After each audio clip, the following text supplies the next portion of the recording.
Good morning.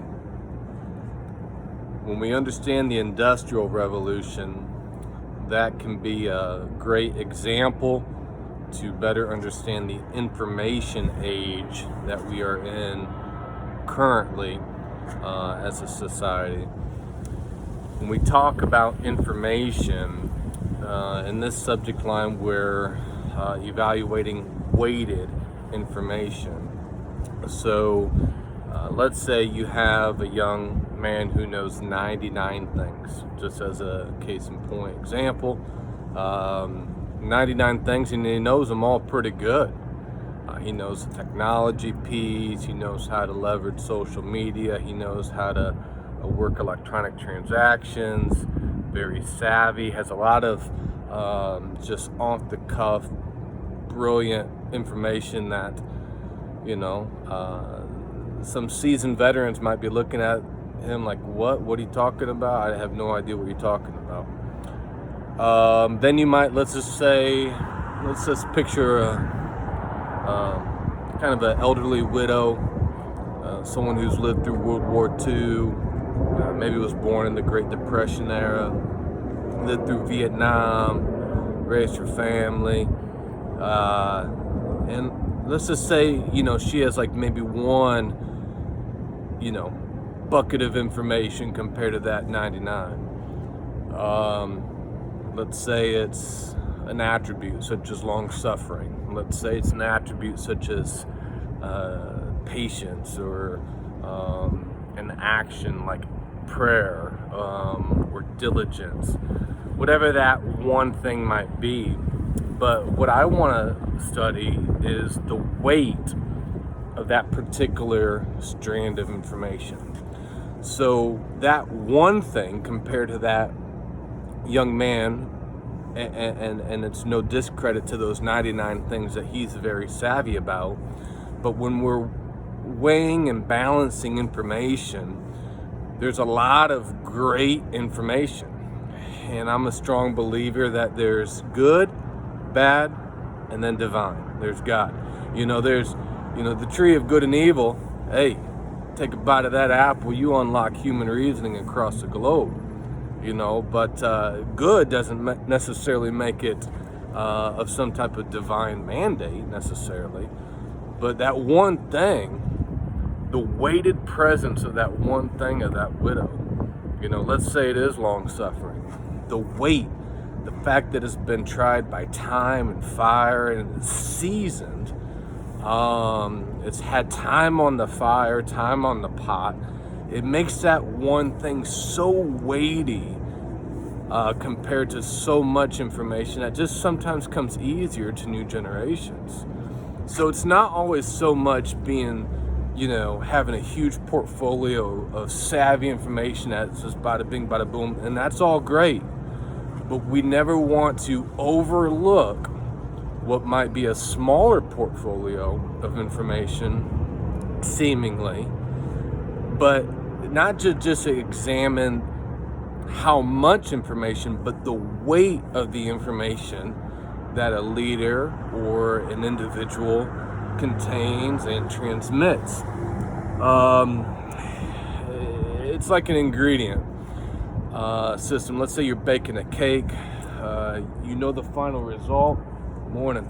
The final result is something that you love. It's let's say it's strawberry cake. So the end result's good, but let's just say there's a little bit of an ingredient in there that doesn't taste so good in and of itself. Weighted information helps you understand that little ingredient, that although if you just sampled, I don't know if you use vinegar in strawberry cake, but whatever. Let's say you had some type of sample of the ingredient that was like, oh, that's gross, in of itself. But when you have a weighted presence about you, you can understand that some ingredients in of itself can be really leave you with a bad taste in your mouth. Can be tough to swallow. But when it's melted together in the presence of everything else and all the other ingredients, you wouldn't even know it. You're focused on the end result. You're focused on that strawberry cake, and it's wonderful. And so when we look at the information age, or the industrial, you got the Industrial Revolution, about a century ago. Now you got the information revolution, so to speak, over the last 2 decades or so. Just like the Industrial Revolution, it starts to evolve and shape. Same thing with the information revolution. We're about 2 decades into it. So now, just like eventually stock in American culture, was equated to money eventually, in today's culture, in the information age, stock isn't so much equivalent now to money as far as common everyday man, just ordinary people, but stock is equivalent to influence.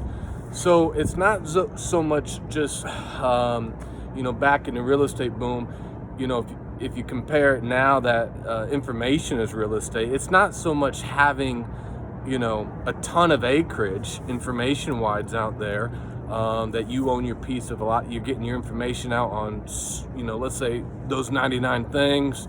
It's all over the place. You're owning the information, the influence over that subject line, those subject lines. And again, not to discredit that, but we're coming at a time now in the information age where there's so much information, whether it's bad or good. We're desensitized to even hearing good information anymore because we have to second guess it. We have to have a jaded approach to media.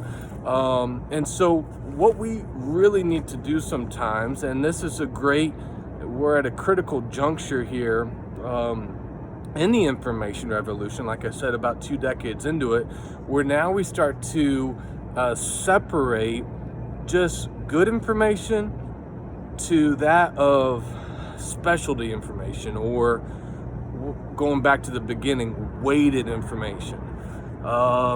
So when we realize that influence is today's stock in our world, and that it's not so much about owning 99 shares of stock, but rather learning to focus on the stock items that give you weight and give you the most ROI, or lasting legacy, lasting influence. Because in the end, your ROI in this age doesn't come from how much information you have, but how much information you translate to influence. And influence is not a short-term gain. That's when you go into the idea of legacy. So, for those who are open to it, we are in a very, very different age. Whether you're talking about entrepreneurship, small business ownership, even ministry, civic organizations, nonprofit, we're in a very different age of operation now. And if we're still stuck in 1901 with our practices and procedures, we're just always going to be 20 years behind the 8 ball. So again, the purpose of this particular message boils down to a very, very simple thing, and that is the value of weighted information.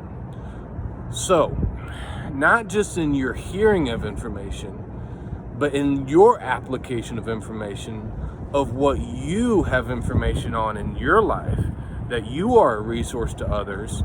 I encourage you that it's not so much of owning a lot of real estate in the information age. It's more owning real estate of information that has weighted value. Everyone can come up with just 99 ideas if they're having a good day, feeling good, all the chemicals in the brain are snapping right. You're high as a kite, everything feels good, you're in love, you got steak for dinner and flowers singing your praises and birds come by singing your name. You can get in a stream of good ideas and creative thought, and that's great. But when you get information that becomes seasoned by fire and trials and over time, that's going to be information that can translate to influence, that can then translate to legacy. So I just want to encourage us to value weighted information, and to pick our spots of weighted influence, And it's just a small piece of the puzzle, but I think if we're mindful of that, that can be a great encouragement to us, and also encourage us to slow down a little bit and really take stock in value in certain strands of attributes and ideas and concepts that we really want to own and be a part of. So value that widow, value that weighted information, and let that become a part of you. It's not always just information, but it's rather impartation that we really want to signify our services with. We believe in you. We have a series coming up talking about origins and operations. I know some people kind of, can't always put their finger on what I do or what we do, and this will help shed some light on that. We have some great things planned. Also, we have some great things planned with Coastal Cruising coming up. If you can drop a share our information with someone. We have some great information that we'll be making more public here in the coming new year. We believe in you. March Foundation.